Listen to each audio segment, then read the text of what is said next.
All right, welcome back to the series about the push daggers or push knives, whatever you want to call them.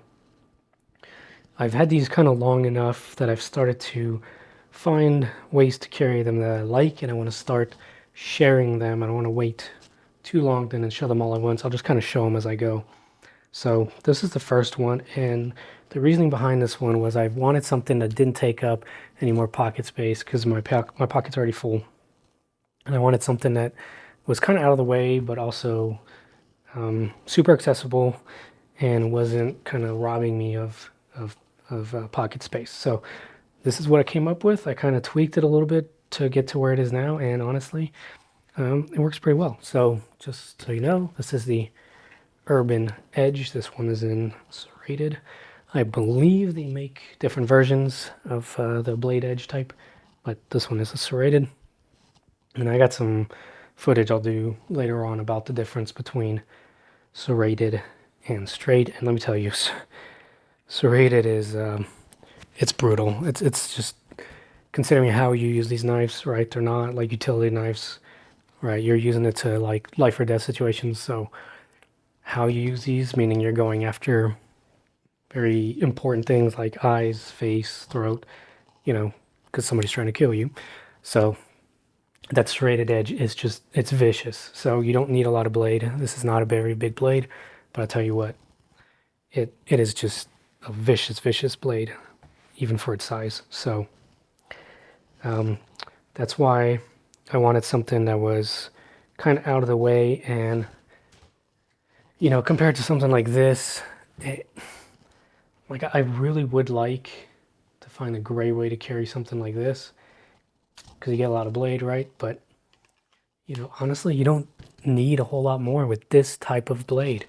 This is not a utility knife. It's not a fixed blade like, dagger or something, bushcraft knife or whatever, right? It's a pretty single purpose knife, and so this blade size is just fine, and it just tucks in here so well. And what I do is I'll put try to make this make sense. So when I put the belt on, if you put the belt kind of where you normally put it, it'll be under this handle, right? And what'll happen is this will stick out.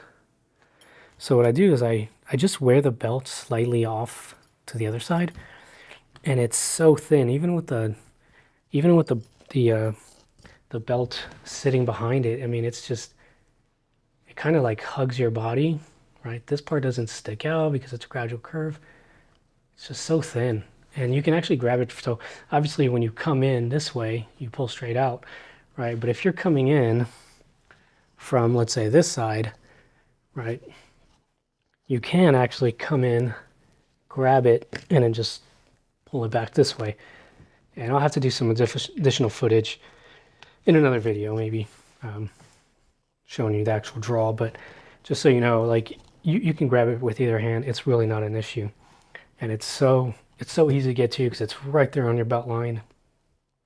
It's not moving around like a neck knife, swinging around. It's going to be in the same place every time. And really, the mounting is simple.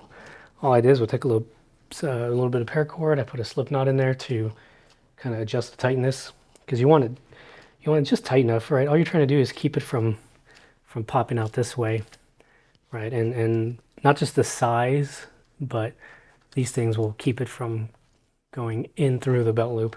It's never fallen out this way. It's never fallen out this way. The blade has never come out. I've never had a problem with this setup, and it's super easy. I did put some like little D split rings on there, and then these little clips just so I can put it on and off easier.